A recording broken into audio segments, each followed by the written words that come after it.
معزز ناظرین، جس طرح ہم جانتے ہیں سائنس لاکھوں ڈالر خرچ کرنے کے بعد جس نتیجے پر پہنچتی ہے وہ اسلام کے عین مطابق ہی ہوتا ہے، لیکن پھر بھی یہ لوگ ہدایت نہیں پکڑتے۔ آج ہم اس کو ایک ایگزامپل کے ذریعے سمجھنے کی کوشش کرتے ہیں کہ جس طرح ہمارا ایمان ہے مسلمان ہونے کے ناطے کہ ہمارا انسان اس وقت تک زندہ رہتا ہے جب تک اس میں روح رہتی ہے، یعنی کہ انسان جب مادیت اور روحانیت کا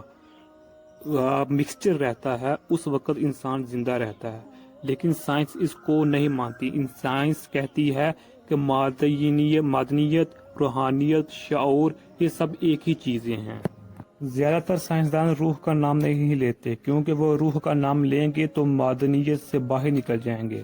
پھر کائنات کے خالق یعنی کہ اللہ عز و جل کو ماننا پڑے گا، روحانی دنیا کو تسلیم کرنا پڑے گا۔ اب صورتحال یہ ہو گئی ہے کہ ڈسکور میگزین جاپانی نژاد ڈاکٹر ٹام فروز کا یہ جملہ لکھنے پر مجبور ہو گیا کہ مادی بنیاد پر جو ہم نے حقائق فائنڈ کیے ہیں وہ ہمارے شعور کے ماڈلز یعنی کہ نمونوں کو شکست دے سکتی ہیں۔ This finding could upend the current understanding of consciousness۔ انگریزی میں ایک لفظ استعمال ہوتا ہے سینکرونائز،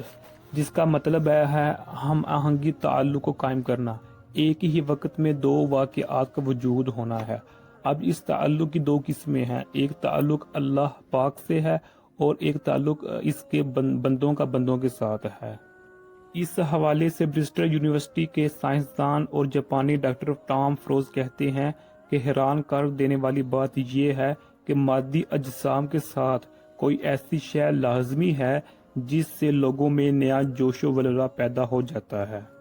کہ جس طرح مسلمان قرآن کی خوبصورت تلاوت سن کر، درود شریف پڑھ کر، سن کر، خالق کی حمد و ثنا سن کر لوگ یعنی کہ مسلمان سیکرونائز ہو جاتے ہیں، یعنی کہ ان میں نیا جوش و ولولہ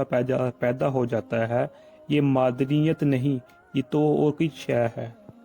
لہٰذا اس سے یہی ثابت ہوتا ہے کہ مادنیت کے ساتھ ساتھ کوئی روحانیت والی ایسی شے موجود ہے جس میں ہی حقیقی سکون اور اطمینان موجود ہے، جیسا کہ ہمارے قرآن پاک فرقان مجید میں اللہ تعالیٰ ارشاد فرماتا ہے، خبردار بلا شبہ اللہ کے ذکر یعنی کہ اللہ کی یاد کے ساتھ وابستہ ہو کر ہی دلوں کو اطمینان ملتا ہے۔